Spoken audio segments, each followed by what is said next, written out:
ومش هكون ببالغ لو قلت لك ان ممكن يؤدي للوفاه، لان في بالفعل حالات حصل معاها كده يعني، وده شفناه وتقدر تسال في الموضوع ده. السلام عليكم صديقي الرياضي، كل عام وانت طيب بمناسبه شهر رمضان الكريم. النهارده انا جاي اكلمك عن اكتر مخاوف الناس بتخاف منها في رمضان، وهي انها تخسر عضلات بعد شهر رمضان من الصيام. الفيديو ده انا مقسمه لكذا جزء.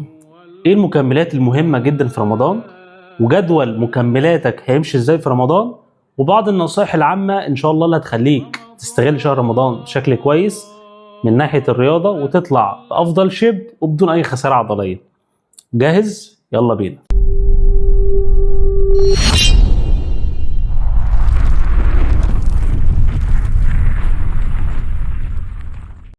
عايز اقول لك ان رمضان فرصة ممتازة لاي حد عايز يخس، او لو انت عايز تعمل كاتنج، لو انت عايز تنشف يعني. اما لو انت عايز تبلك، بصراحة رمضان مش افضل اختيار. مش بقول مستحيل، ولكن الموضوع بيبقى صعب جدا، لان احنا تقريبا بنصوم حوالي 13 14 ساعة وبنفطر حوالي 9 ل 10 ساعات، زائد ان التسع 10 ساعات دول في جزء منهم بيروح مع النوم، فالوقت اللي هتدخل فيه وجبات بيكون وقت صغير جدا. فلذلك بنقول ان البلك في رمضان مش افضل حاجه. في بعض المكملات بقى احنا متفقين عليها، سواء انت من الناس اللي عايزه تنشف او عايزه تخس، او من الناس اللي عايزه تضخم. الحاجات دي لازم تكون في رف مكملاتك. رقم واحد، مكملات الالكترولايتس، ودي عباره عن 3 حاجات: صوديوم، بوتاسيوم، مغنيسيوم. دول المعادن اللي مسؤوله عن انقباض وانبساط العضلات. لو قال له بتعمل تشنجات عضليه، بتعمل ارهاق، بتعمل حاجات كتير جدا، وده بيحصل في رمضان بشكل كبير بسبب قله شرب الميه، ودي الوقت اللي بنشرب فيه ميه. وعشان اكون صادق معاك، الاهم من المكملات الميه بتاعتك. انت لازم تعوض فتره الجفاف بتاعت النهار بالليل. يعني انت مثلا، خليني اقول لك حسبه بسيطه تسهل عليك كميه الميه اللي هتاخدها تكون عامله ازاي. كل 20 كيلو من وزنك محتاجين لتر ميه. انت وزنك 80، تاخد 4 لتر ميه. والله قدرت تزود عن كده ما يضرش، بس حاول ما تقلش عن كده ويكون ده المينيمم بتاعك. وبرضه من المهم انك تكون عارف ان الميه دي بتتقسم على مدار فتره فطارك. بلاش تشرب 3 لتر ميه في السحور واللتر ده في الوقت ده كله، لان ده غلط. جسمك ذكي، لو انت شربت الميه دي كلها بينزلها كلها في الحمام مره واحده. هو بياخد احتياجه في الوقت ده والباقي بيصرفه. فانت باستمرار على مدار فتره الفطار تاخد كميه الميه بتاعتك بالتدريج عشان تاخد منها اعظم استفاده.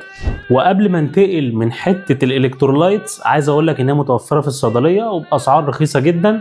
وعايز اقول لك برضو حاجه كمان، ان انت ممكن تستخدم ملح الهيمالايا، بيبقى يعني غني بشويه معادن كويسه جدا.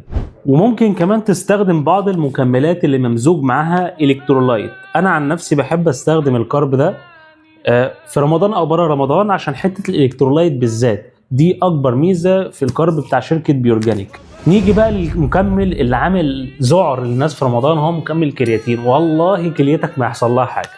مكمل الكرياتين مش هيعطشك، مش هيترسب على الكليه. يا جماعه كل دي اشاعات. احنا في عصر شات جي بي تي، ما تسمعش لاي حد، ما تسمعليش انا شخصيا. خد المعلومه بتاعتي ابعتها لشات جي بي تي، المعلومه دي صح ولا لا. الموضوع يا جماعه بقى ابسط مما تتخيل. بس خليني اقول لك الموضوع ببساطه شديده. مكمل الكرياتين امان جدا فوق ما تتخيل. لو انت ما عندكش مشاكل صحيه خاصه في الكلى، عندك مشاكل دي حاله تانية. انما هنا احنا بنتكلم عن الشخص السليم. جرعتك في الكرياتين حاول تثبتها بشكل مستمر. في رمضان طاقتنا بتبقى في النازل بسبب فترة الصيام، وجسمك بيكون طلعان عينه طول النهار. فالكرياتين والحاجات اللي بتديك طاقة بلاش توقفها أو تأثر فيها. ليه؟ عشان تحافظ على أوزانك في التمرين، فما تفقدش أي نسبة من عضلاتك. نيجي للمكمل رقم 3، البروتين. احنا متفقين ان الحاجة هتعمل لك بط وهتعمل لك كل ما لذ وطاب من البروتين على الفطار، بس غالبا مش هيكون كفايه. وده عشان وقت الفطار بتاعنا بيبقى وقت صغير، فمش هتقدر تدخل احتياجك من البروتين. والله قدرت خير وبركه، ونصيحتي ليك هنا حاول توزعهم برضو على فتره الفطار عشان ما تعبلكش معدتك وتحصل على اكبر استفاده. طيب لو انت زي حالاتي مش هتقدر تدخل كل احتياجك من الاكل، او لو انت معدتك صغيره مش هتقدر تاكل بكم كبير، فهنا لابد انك تستخدم مكمل البروتين. اي صنف من البروتين هينفع على فكره، يعني مش شرط كازين. الكازين كويس في رمضان لان مده الهضم بتاعته بطيئه، ولو انت ما تعرفش الفرق بين انواع البروتين هتلاقيني عامل لك فيديو بشرح لك انواع البروتين الثلاثه. بس خلينا اختصر عليك، البروتين فيه نوع بطيء الامتصاص منه اسمه الكازين بروتين. الكازين بيتهضم من 6 ل 8 ساعات، فبالتالي بيفضل يغذي عضلاتك اثناء فتره الصيام. تعال اقول لك بقى على حركه كده صايعه مش كل الناس تعرفها، ازاي تحول البروتين العادي لبروتين كازين بكل بساطه. حته جبنه قريش حطها على سكوب البروتين بتاعك، وعلى فكره طعمه هيبقى كويس جدا مش وحش ولا حاجه، بس يكون جبنه قليله الملح. تمام؟ هيدي لك ميكس بروتين كازين على واي ابن لذينه، وادعي لي. مكمل رقم 4 مهم جدا، المالتي فيتامين. جماعه احنا في رمضان ما بناكلش كل حاجه، ما بناكلش اكل كتير، سيبك من الحلويات والحاجات اللي على الفطار، انا بتكلم بشكل عام. وبالتالي مش هتقدر تجمع كل الفيتامينز والمينرالز اللي جسمك محتاجها من الاكل، فالمالتي فيتامين هيبقى مهم جدا ولا غنى عنه. يعتبر دول اهم 4 مكملات في رمضان، بلاش يعني او حاول بقدر المستطاع يكونوا معاك. تمام؟ في مكمل خامس، وده هيكون للناس الهارد جينر او الناس اللي عايزه تبلك في رمضان، ويعني بتحتاج كميه سعرات حراريه كبيره عشان تزيد في الوزن، وهو الماس جينر. طبعا انت مش هتقدر تاكل وجبات كتير لان احنا محدودين بعدد ساعات معينه. الماس جينر بيدي لك وجبه كامله متكامله في جرعه واحده، هتلاقيني برضو عملت لك فيديو عنه واللينك هتلاقيه فوق قدامك. نرجع لموضوعنا.